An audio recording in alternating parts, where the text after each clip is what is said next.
Welcome back to Diabetic Foot Files. I'm your host, Dr. G, and this is where we decode wounds, save limbs, and give you the tools to stay one step ahead of the amputation game. Okay. April is Limb Loss Awareness Month, so that we already know why that matters, because that's why we are even doing this podcast is to help prevent amputations.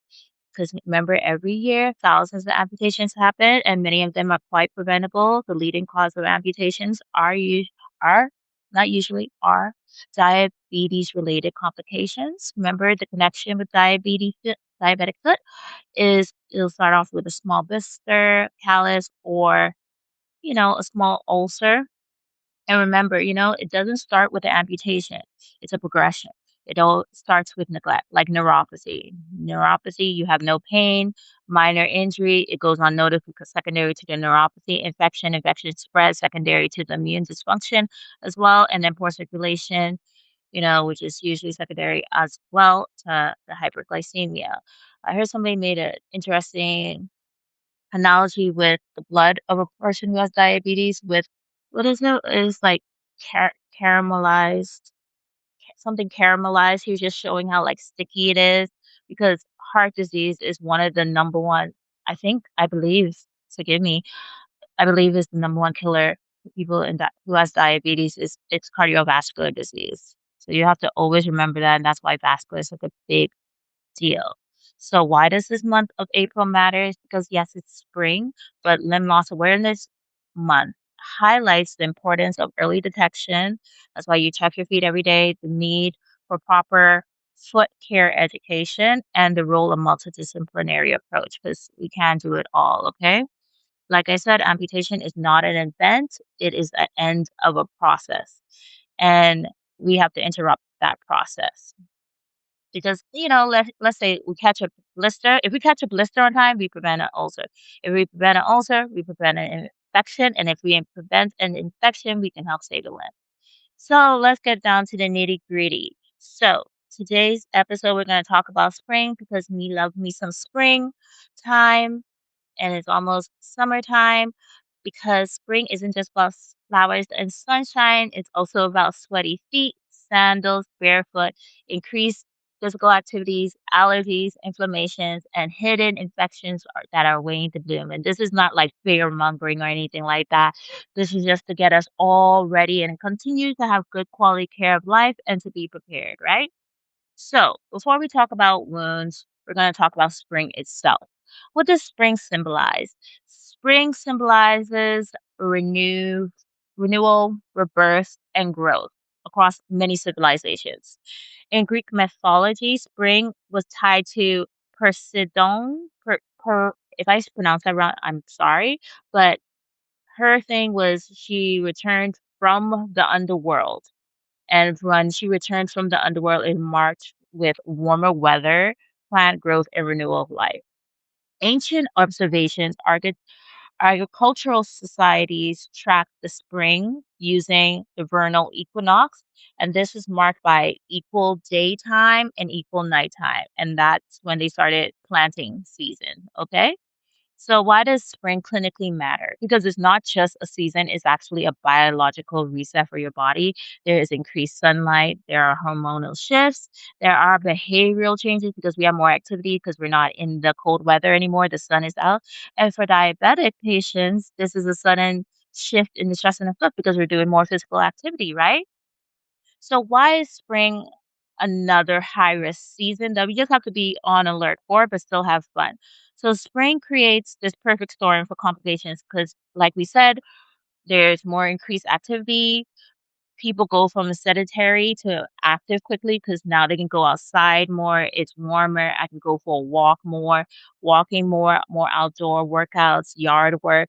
And this could lead to friction, blisters, pressure points, and micro trauma. And in diabetics with peripheral neuropathy, you have to check your feet every day to make sure that these things don't come about. And if they do, go to your podiatrist right away because prevention is better than cure.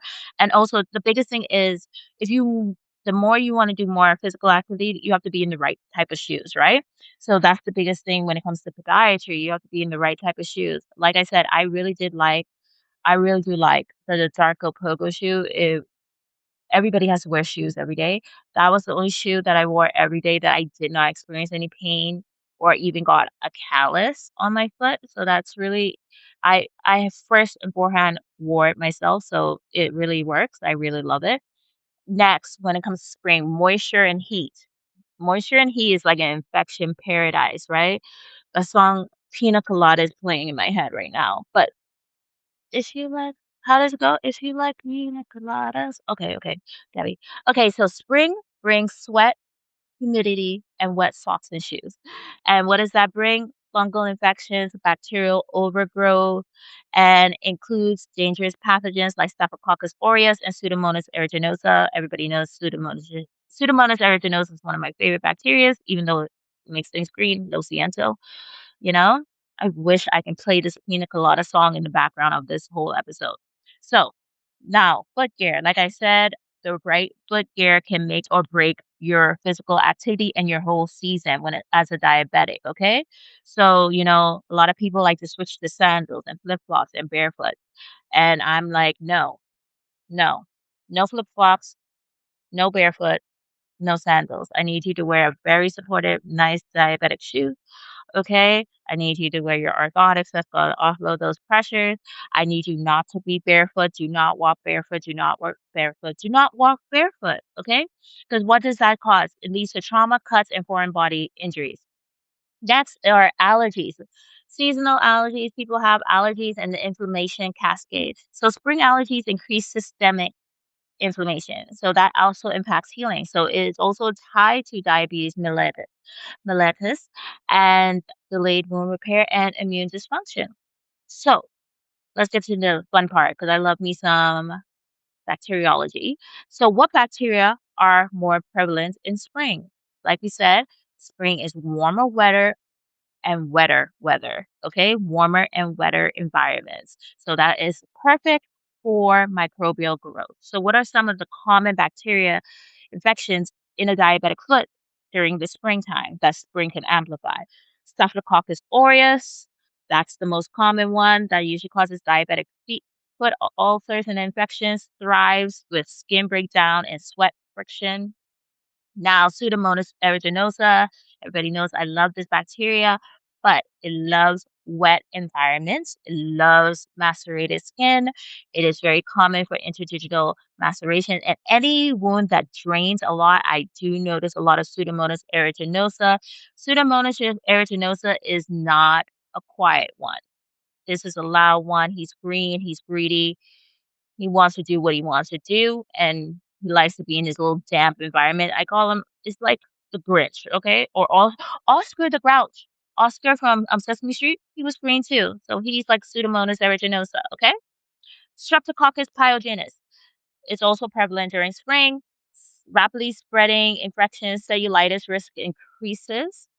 And then fungal component. Everybody always overlooks the fungal component because a lot of people, when they do wound cultures, they don't really do the fungal component of it. So you got to think about the dermophytes like Tinea pedis and the Candida species because these weaken the skin and allow bacteria more in. So spring doesn't create the infections, it creates the perfect environment for the infections.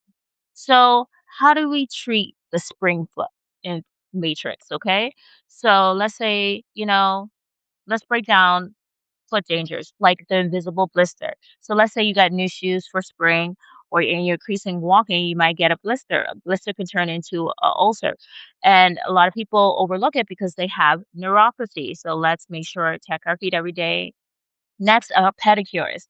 I always suggest people go to a diabetic pedicurist, okay? A diabetic trained pedicurist, a place that is medically sterile, okay? Because spring is pedicure season, so is summer. And the risk is, some people do aggressive cuticle cutting. I always tell people don't do my cuticles anymore because I've gotten infections myself for getting my cuticles cut, especially on my toes. So I told them don't do the cuticles. No, I understand how it can make it look better and it's like they're very meticulous. Doesn't help because in the end, I'm gonna have to be on antibiotics or get an ingrown from that. So I tell them don't do that anymore. Non-sterile tools, microcuts, because like I said, it can lead to paronychia or cellulitis. Now, next is wet foot syndrome. So because it's sweaty foot, and then remember April showers, right? April brings rains and showers, which I love, right? Helps things bloom, but it's nice and wet, so it can cause a lot of maceration and skin breakdown. Next is our sandal trauma, flip flops. Flip flops are zero protection. Okay, that's as simple as it is. The risk are stub toes, lacerations, and nail injuries. Now, gardening. Honestly, the injuries that happen during gardening are a lot. I've even had patients that they've been they slipped and broke a rib. It's amazing. It's I just like, "Oh my gosh, like, are you okay?" 'Cause it's just so much because I get it. You wanna be outside, and I really appreciate my patients when they're trying to wear their shoe gear, but you have to be extra careful, you know? We don't want you to slip or fall or step on thorns or splinters or gas, because remember, these things can progress to osteomyelitis or gas or neck bash, okay? So, when it comes to spring, spring also plays a role in healing. It actually has its healing advantages as well if you use it correctly. One of the vitamins that we're most deficient of is vitamin D and sunlight, right? Because we're always inside. So sun exposure increases vitamin D, and that helps increase your immune function and also increase your wound healing. But excessive sun, it dries out the skin, it causes cracks. Next is spring can cause a circulation boost, which is awesome. So warmer temperatures can improve your blood flow, increase oxygen delivery, and help angiogenesis and tissue repair. Then oxygen, remember oxygen is our currency. So oxygen drives collagen synthesis and bacterial killing, which is why therapies like hyperbaric oxygen therapy and helps optimize circulation and are very critical in preventing diabetic foot ulcers. So, what does the research show about spring and the diabetic foot? So, increased foot infections in warmer months, and that causes higher rates of ulcer formations and hospital admissions, and increased bacterial load in humid conditions. And why is that? Because the more activity equals more trauma, more moisture means more skin breakdown, and more exposure means more injury risk. So, spring is when small problems start, and then summertime is when it explodes. Because I one thing I do know as a podiatrist, summertime is never dull for a podiatrist. So, what do? The non-negotiable for spring or along the entire year as a diabetic, non-negotiable is daily foot checks. Check for redness, swelling, cracks, and drainage. Use the mirror, use your phone, use a family relative, use a friend, okay? And then our hygiene protocol, make sure you keep in between your toes nice and dry. Get your athlete's foot spray or powder. If you have athlete's foot, go to your podiatrist so you can get the medicine for it, okay? For your athlete's foot. Make sure keep it dry. Do not put lotion in between your toes. That will only macerate it more, okay? We want to use breathable sneakers or diabetic shoes. Avoid flip-flops or tight shoes. Now socks, okay? We want moisture wicking socks and seamless socks. Avoid cotton because it retains moisture. Next is safe nail care. Already said go to certified diabetic pedicurist. That's very helpful, okay? And then, like we said, don't treat your corns yourself. Don't ignore small wounds and don't walk barefoot. So, what are some safe activities for diabetics? Uh, Walking with the proper shoe, exercise, and controlled outdoor activity. Risky activities are like the beach, like going to the beach. Nothing's wrong with going to the beach, but if you're barefoot walking on the beach, because I remember I was explaining that to one of my patients about summertime and telling her, well, no, remember summertime, you don't walk barefoot, but you can have as much fun as you want on the beach. Okay. Hiking without any support, gardening without any protection, and long walks in new shoes. And why is that? It's repetitive stress, unknown terrain, and hidden trauma. So, what are some of the red flags that you should not ignore as a diabetic, especially during spring? If you see this, don't wait. If you see black tissue, if you see foul odor, if you see rapid swelling, if you see any or have any fever, this could be neck flash or a severe infection, which is limb threatening. And then one of the other biggest things is make sure you help regulate your sleep because healing peaks during sleep, remember, because there's growth hormone release and tissue repair. And then also your nutrition. Keep your glycemic control well. Spring is perfect for leafy greens, antioxidants, hydration.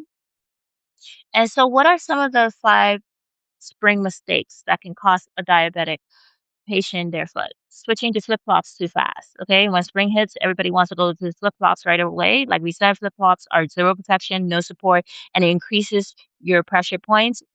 There's no support in a flip flop most of the normal flip flop. Okay. So your foot is literally working overtime to try to keep that foot on the flip flop. Okay. And this can lead to cuts, blisters, and toe injury. And remember, with neuropathy, you're not feeling it.